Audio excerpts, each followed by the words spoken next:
भक्तजनों, माताओं, बहनों, सादर जय श्री कृष्ण। हमारे YouTube चैनल में आप सभी का बहुत बहुत स्वागत है। मैं हूं आपके साथ आचार्य धर्मेंद्र शास्त्री। आज हम आप सभी को अधिक मास पुरुषोत्तम मास अध्याय 19 की कथा सुनाने जा रहे हैं। कल आप सभी ने 18वें अध्याय की कथा का श्रवण किया। इसी क्रम में आगे आज 19वें अध्याय में कथा का प्रारंभ होगा। बोलिए गोपाल कृष्ण भगवान की जय, श्री वृंदावन बिहारी लाल की जय। गुरुर् ब्रह्मा गुरुर्विष्णु गुरुर्देवो महेश्वरा, गुरुः साक्षात् परब्रह्म तस्मै श्री गुरुवे नमः। श्री अखंड मंडलाकारं व्याप्तं येन चराचरं तत्पदं दर्शितं येन तस्मै श्री गुरुवे नमः। वसुदेव सुतं देवं कंस चाणूरमर्दनं देवकी परमानंदं कृष्णं वंदे जगद्गुरुं। कृष्णाय वासुदेवाय हरये परमात्मने प्रणतक्लेशनाशाय गोविंदाय नमो नमः। नारायणं नमस्कृत्य नरं चैव नरोत्तमं देवीं सरस्वतीं व्यास ततो जयमुदीरयेत्। मुखं करोति वाचालं पंगुं लंघयते गिरिं यत्कृपातमहं वन्दे परमानंद माधवम्। सच्चिदानंद रूपाय विश्वोत्पत्त्यादिहेतवे तापत्रय विनाशाय श्रीकृष्णाय वयं नुमः। यं प्रव्रजन्तमनुपेतमपेतकृत्यं द्वैपायनो विरह कातर आजुहाव। पुत्रेति तन्मयतया तर्वोऽभिनय दोस्तं सर्वभूत हृदयं मुनिमानतोऽस्मि। वरः पीडं नटवर वपुः कर्णयो कर्णिकारं बिभ्रद्वास कनककपीशं वैजयन्तीं च मालां। रन्ध्रान् वेणोर्धरसुधया पूरयन् गोपवृन्दैः वृन्दारण्यं सपदरमणं प्राविशत गीतकीर्तिः। करारविन्देन पदारविन्दं मुखारविन्देन विनिवेशयन्तीं वटस्य पत्रस्य पुटेशयानं बालं मुकुन्दं मनसा स्मरामि।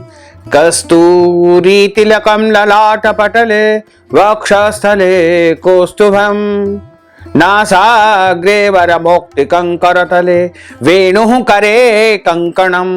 सर्वाङ्गे हरिचन्दनं सुललितं कंठे च मुक्तावलिं गोपस्त्री परिवेष्टितो विजयते गोपालचूडामणिं। फुल्लेन्दीवरकान्तिमिन्दुवदनं वरहावतं सप्रियं श्रीवत्साङ्कमुदारकौस्तुभधरं पीताम्बरं सुन्दरं। गोपीनाम्नयनोत्पलार्चिततनुं गोगोपसङ्घावृतं गोविन्दं कलवेणुवादनपरं दिव्याङ्गभूषणं भजे। जय जय श्रीराधारमण, जय जय नवल किशोर, जय गोपी चित चोर प्रभु, जय जय माखन चोर। मात मेरी श्री राधिका, पिता मेरे घनश्याम, इन दोनों के चरणन में मेरा बारंबार प्रणाम, मेरा बारंबार प्रणाम, मेरा बारंबार प्रणाम। मोहिनी मूरत श्याम की वो मन रही समाय, जो मेहंदी के पात में लाली रही समाय। धन यौवन एक दिन उड़ जाएंगे जैसे उड़े कपूर, मन मूरख तू राम भज क्यों चाटे जगधूर, क्यों चाटे जगधूर। राम कृष्ण दो एक है अंतर नहीं निमेश, इनके नयन गंभीर है उनके चपल विशेष। राधे तू बड़ भागिनी कौन तपस्या कीन, तीन लोक तारण प्रभु सो तेरे अधीन। तन पवित्र सेवा किए धन पवित्र कर दान, मन पवित्र हरि भजन सो होत त्रिविध कल्याण। बोलिए श्री लक्ष्मी नारायण भगवान की जय, श्री गोपाल कृष्ण भगवान की जय, श्री मौर मुकुट बंसी वाले की जय, श्री वृंदावन बिहारी लाल की जय, श्री गिरिराज धरण की जय, श्री गोवर्धन नाथ भगवान की जय, श्री श्याम सुंदर यमुने महारानी की जय, जगत गुरु श्री वल्लभाधीश की जय, श्री गोसाई जी परम दयाल की जय, श्री गुरुदेव की जय, लाडले लाल की जय, आज के आनंद की जय। आप सभी ने कल पुरुषोत्तम मास अधिक मास के 18वें अध्याय की कथा का श्रवण किया।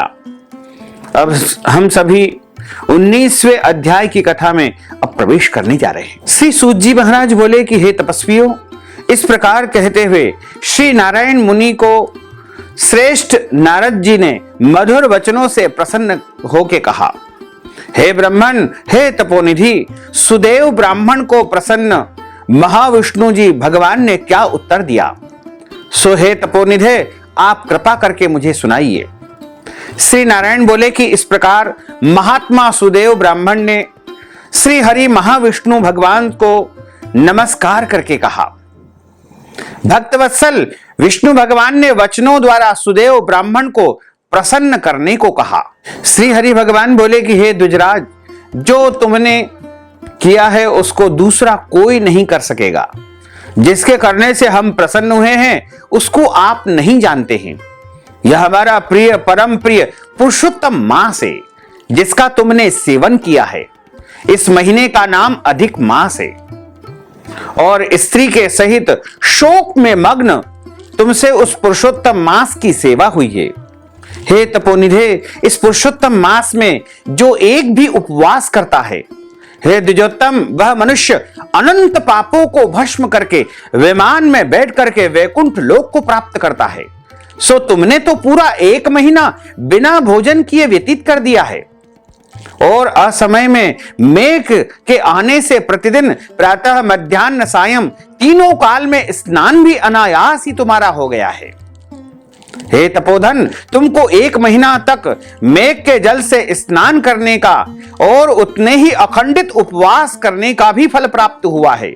शोक रूपी समुद्र में मग्न होने के कारण ज्ञान से शक्ति से हीन तुमको अज्ञात वसी पुरुषोत्तम मास का फल प्राप्त हुआ है और तुमने अज्ञानता वसी पुरुषोत्तम मास का सेवन किया है। तुम्हारे इस साधन का तोल कौन कर सकता है?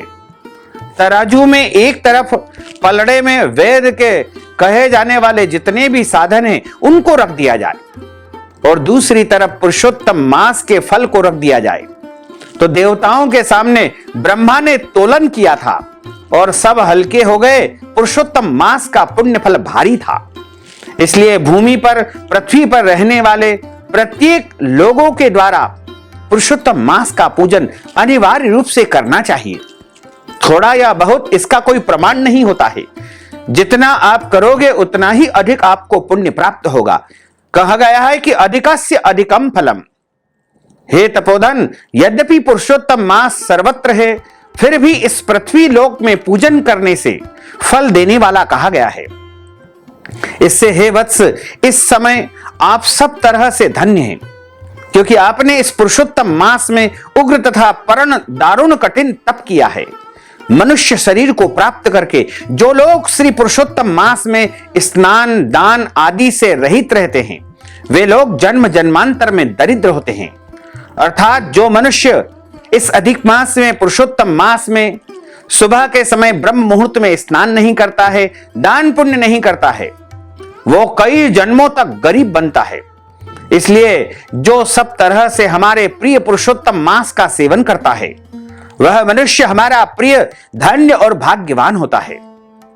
श्री नारायण बोले कि हे मुने, जगदीश्वर श्री हरि भगवान इस प्रकार कह करके गरुड़ जी पर सवार होकर के शुद्ध वैकुंठ भवन को शीघ्र चले गए और सपत्नीक सुदेव शर्मा पुरुषोत्तम मास के सेवन से मृत्यु से उठे हुए सुखदेव पुत्र को देख करके अत्यंत प्रसन्न होकर के दिन रात प्रसन्नता व्यक्त करने लगे।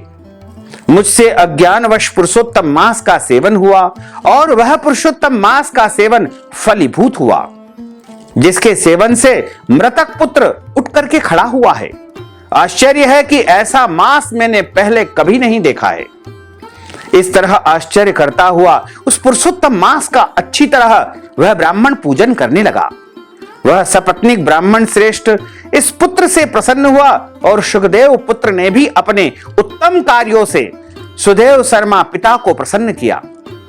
सुदेव शर्मा ने पुरुषोत्तम मांस की प्रशंसा की तथा आदर के साथ श्री हरि विष्णु भगवान की पूजा की और कर्म मार्ग से होने वाले फलों में इच्छा का त्याग करके एक भक्ति मार्ग ही प्रेम का उसने अपनाया। श्रेष्ठ पुरुषोत्तम मास को समस्त दुखों का नाश करने वाला जान करके उस महीने के आने पर स्त्री के साथ जप हवन आदि से श्री हरि भगवान का सेवन करने लगा।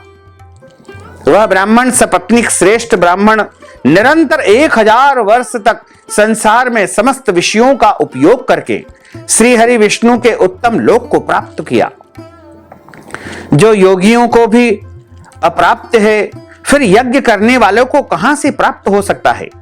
जहां जाकर विष्णु भगवान के सन्निकट वास करते हुए शोक के भागी नहीं होते हैं, वहां पर होने वाले सुखों को भोग करके गौतमी तथा सुदेव शर्मा ब्राह्मण दोनों स्त्री पुरुष इस पृथ्वी पर आए। वही तुम सुदेव शर्मा इस समय दृढ़धनवा नाम से प्रसिद्ध पृथ्वी के राजा के रूप में विख्यात हुए हो। यानी पूर्व जन्म का तुम्हारा वृत्तांत मैंने इस समय पूरा तुमको सुनाया है।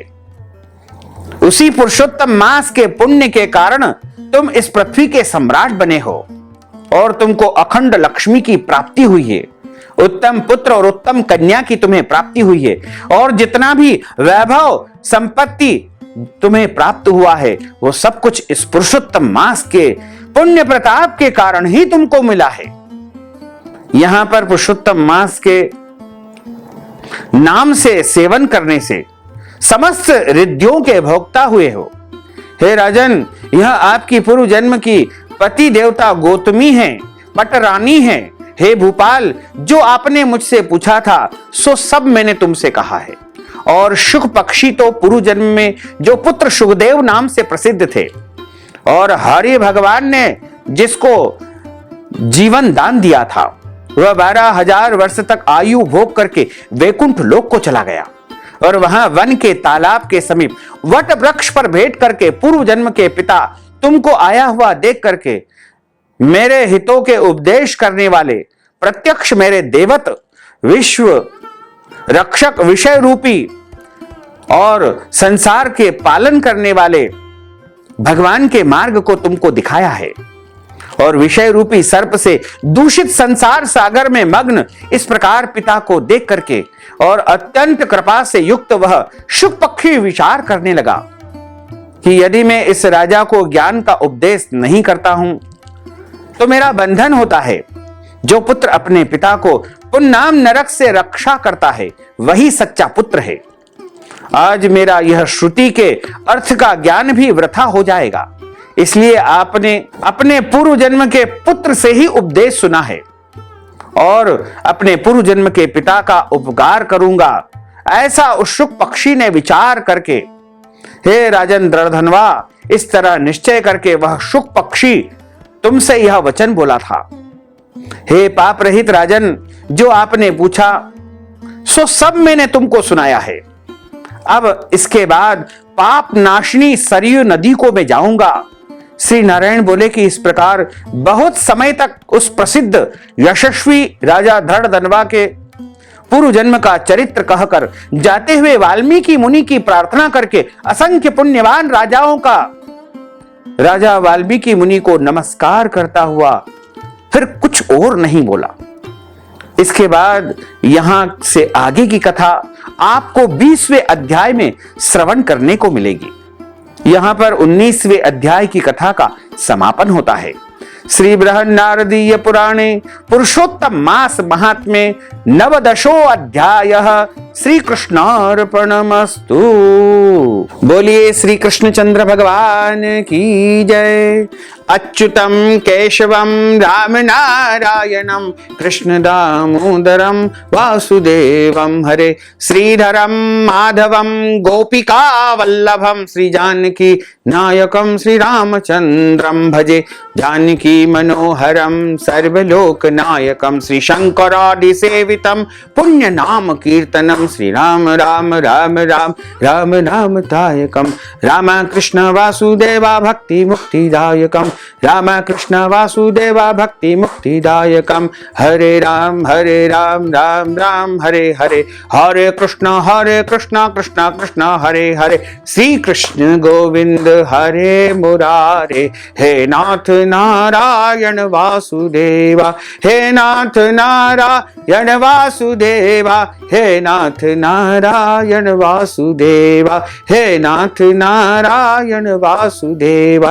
बोलिए श्री लक्ष्मी नारायण भगवान की जय, श्री वृंदावन बिहारी लाल की जय, श्री गिरिराज धरण की जय, श्री गोवर्धन नाथ भगवान की जय, श्री बालकृष्ण लाल की जय, श्री श्याम सुंदर यमुने महारानी की जय, जगत गुरु श्री वल्लभाधीश की जय, श्री गोसाई जी परम दयाल की जय, श्री गुरुदेव की जय, लाडले लाल की जय। धर्म की जय हो, अधर्म का नाश हो, प्राणियों में सद्भावना हो, विश्व का कल्याण हो, सनातन धर्म की जय हो, गौ माता की जय हो, नगर बस्ती की जय हो, आज के आनंद की जय हो, कल के आनंद की जय हो, परसों के आनंद की जय हो, बरसों बरसों के आनंद की जय हो। ओम नमः पार्वती पते, हर हर महादेव हर, काल हर कंटक हर, दुख हर, दारिद्र हर, आनंद की लहर कर। भक्तजनों, माताओं बहनों, आप सभी से अनुरोध है कि इस ज्ञानवर्धक वीडियो को अधिक से अधिक लोगों को शेयर करिएगा, लाइक करिएगा, कमेंट करिएगा, और यदि अभी तक आपने सब्सक्राइब नहीं किया है तो अभी और इसी समय सब्सक्राइब कर लीजिए, ताकि इसी प्रकार की ज्ञानवर्धक वीडियो आपको सबसे पहले प्राप्त हो सकेगी। आपको और आपके पूरे परिवार को सादर जय श्री कृष्ण, सादर धन्यवाद।